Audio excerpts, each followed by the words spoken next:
नमस्कार, मेरो नाम मसुम जोशी हो। म sauryaphotostudio च्यानलबाट बोल्दैछु।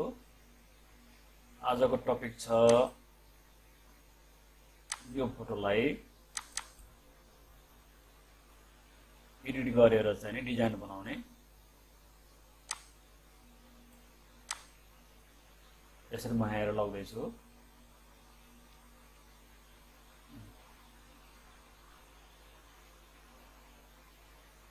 पहिले त यसको यिनी फोटोहरुको कलर चाहिँ अलिकति मैले सुधार्छु। यसलाई कन्ट्रोल एम गरेर पहिला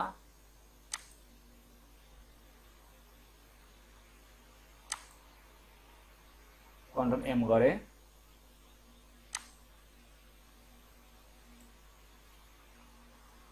ओके, अनि यिनी फोटोहरुलाई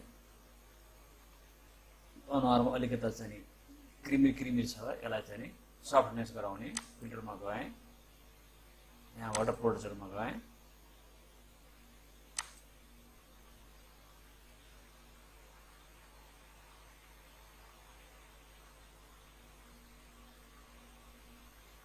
एकछिन पर्खौं, भयो। पहिला चाहिँ यस्तो थियो, अहिले यस्तो भयो, देख्नु बाँकी छ। एवं तरिकाले अरु फोटोलाई पनि यस्तै गराउँछु। यसको कलर ठीक छ, यसलाई पनि त्यतिकै गराउँछु।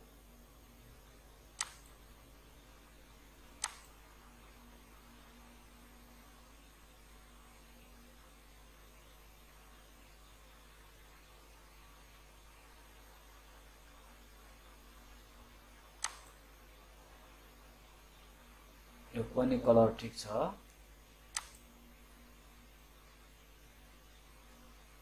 सुरुमै खिच्ने बेला राम्रोसँग खिच्यो भने कलर चाहिँ ट्याक्क मिल्छ आफै। लाइट प्रस्त भएको ठाउँ हुनुपर्छ।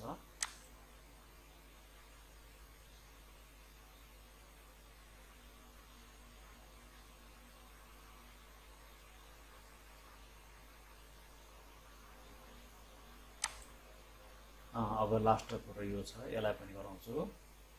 यो पनि कलर ठीक छ, यसलाई खाली स्मूथ मात्र गराउने हो। मसाइलो चाहिँ गरा।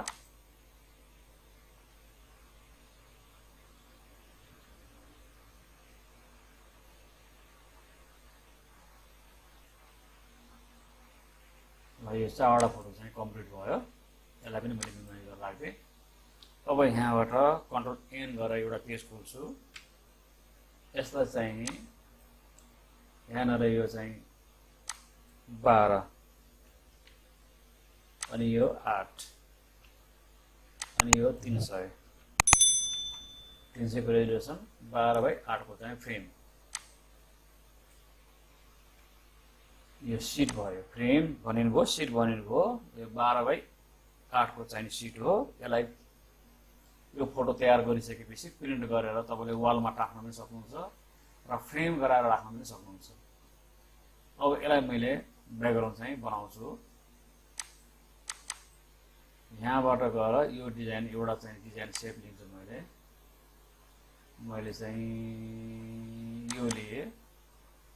यसलाई मैले तानेर चाहिँ यसमा राखेँ। यसलाई अब क्लोज गर्दैछु, काम छैन। यसलाई यो कुनामा राखेर कन्ट्रोल टी गरेर यसलाई चाहिँ मैले यसरी फिजारे। यहाँ यसैमा यसरी फिजारे।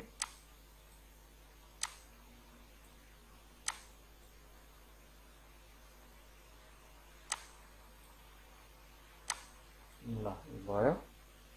यसलाई इन्टर गर्दै अब यसलाई चाहिँ ब्लोरबाट गुल्सन ब्लोर गरिदिन्छु। यो यस्तो भयो भने यसलाई अलिकति यतितिर लटिन्छ। ओके, अब यसमा मैले सेपहरु बनाउँछु। सेप यहाँबाट लिए पनि भयो, यहाँबाट एनी सेप राखे पनि हुन्छ।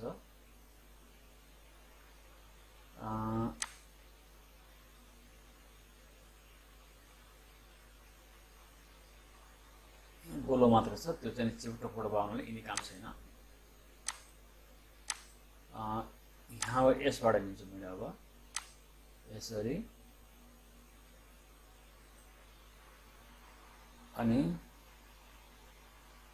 Alt bracket space दबाउँछु। यो चाहिँ अघि नै खोलेको, यो चाहिँ हुन भएन, यसलाई चाहिँ यसरी लिएँ, यसलाई फेरि चाहिँ यहाँबाट ल्याएँ। एउटा लेयर चाहिँ खोल्नुपर्छ पहिला, अल्ट ब्रैकेट स्पेस, यो चाहिँ अल्ट ब्रैकेट स्पेस कालो गराउँछु। अनि यसलाई डिसिलेक्ट गरेर यसलाई गर्छु, यसलाई यहाँबाट ल्याएर यसलाई फेरि 4वटा फ्रेम जति बनाउँछु। एउटा यो भयो, एउटा यो भयो, एउटा यो भयो, ठिक छ। अब यिनी 4वटालाई सिलेक्ट गरेर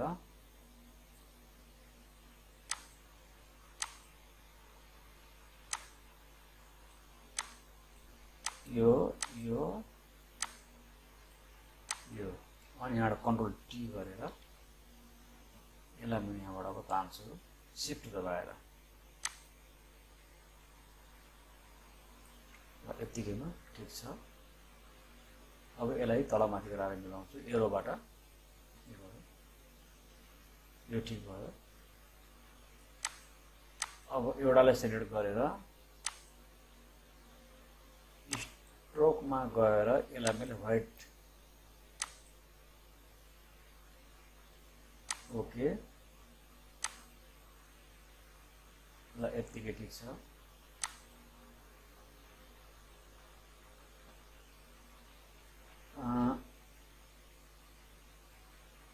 यसलाई फेरि यसलाई सिलेक्ट गरेर अनि यहाँबाट फेरि इफेक्ट्समा गएर स्ट्रोकमा गएर यसलाई व्हाइट दिन्छु। फेरि यो यसरी चाहिँ यहाँ मिलाउनु भन्दा पनि यहाँबाट के गर्नुपर्छ भने यो यतिकै भयो, ल यो ठिक छ, यतिकै ठिक छ, यो यतिकै ठिक छ। अब हामीले के गर्नु भने यहाँ न्यू स्टाइलमा क्लिक गर्ने, त्यसपछि यसलाई ओके गर्ने, अनि यसलाई ओके गर्यो भनेपछि यहाँबाट चाहिँ विन्डोजमा गएर यहाँनिर चाहिँ स्टाइल भन्ने भनेपछि यसैमा सबै आउँछ। यहाँनिरको लास्ट जो छ यसैमा आउँछ। यसलाई क्लिक गर्नुहोस्, यसलाई सिलेक्ट गरेर क्लिक गर्नुहोस्, यो गयो अटोमेटिकली, यो गयो, अनि यसलाई गर्नुहोस्, यो 4वटामा भयो। अब यिनी 4वटामा अब यिनी 4वटा फोटोहरू राख्ने, अनि यो 4वटा फोटो राख्ने। कुललाई कता कलाई कता आफै रोजेर राख्नु होला। यो फरक पर्छ जता राख्यो भने। अब पहिला मैले यसलाई सिलेक्ट गर्छु, यसलाई सिलेक्ट गरेँ, अनि यो फोटोलाई मैले पहिला यहाँनिर लगेर गएँ, अनि अल्ट कन्ट्रोल जी गरिदिएँ, यो भित्र पस्यो। यसलाई मैले क्लोज गरेँ, यो परेन। अनि यसलाई फेरि चाहिँ यसलाई सिलेक्ट गरेर पहिला यसलाई मैले सिलेक्ट गरेँ, अनि यसलाई टिपेर यहाँ राखेँ, कन्ट्रोल अल्ट जी गरेँ, यो भयो। यो पनि क्लोज गरेँ, सिद्धियो यसो काम पनि। अनि यो फोटोलाई मैले हेरेँ, यसलाई मैले पहिला सिलेक्ट गरेँ, राइट क्लिक गरेर सिलेक्ट गरेँ, यसलाई टिपेर यहाँ राखेँ, कन्ट्रोल अल्ट जी गरेँ, यो पनि भयो। अब यसको काम पनि सिद्धियो। अनि लास्ट यो भयो, अनि यसलाई टिपेर मैले यहाँ राखेँ, कन्ट्रोल अल्ट जी, यसको काम सिद्धियो, यसको पनि काम सिद्धियो। अब यसलाई मिलाउने हो, यसलाई कन्ट्रोल, यसलाई सिलेक्ट गर्ने, पहिला कन्ट्रोल टी गर्ने, अनि शिफ्ट अल्ट दबाएर अथवा शिफ्ट मात्र दबाएर भयो भने यसलाई चाहिँ मिलाउने। कतिमा राख्ने हो, यतिमा राखेँ। अनि यसलाई पनि त्यसै गर्ने, कन्ट्रोल टी गरेर शिफ्ट दबाएर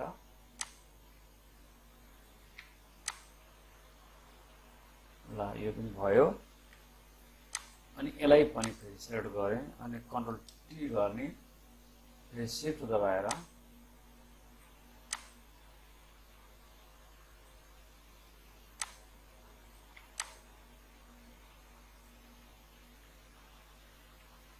अलिकति ठुलो गराइदिउँ यति भए ठिक छ ल ठिक छ अब यतिको भए ठिक छ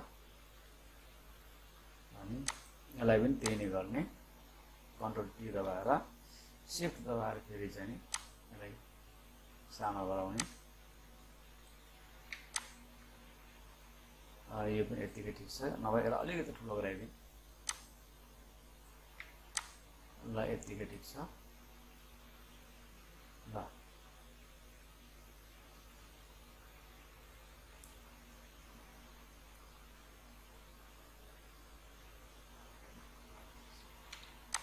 यो अलिकति फुर्छ जस्तो लाग्यो यसलाई मैले सिलेक्ट गरेर कन्ट्रोल एल दबाएर यसलाई अलिकति मैले चाहिँ ब्राइटनेस भन्नाले पनि डार्कनेस हल्का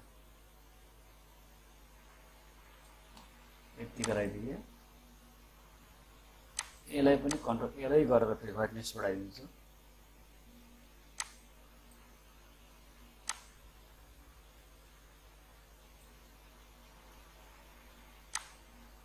ल ठिक छ अरू बाँकी ठिकै छ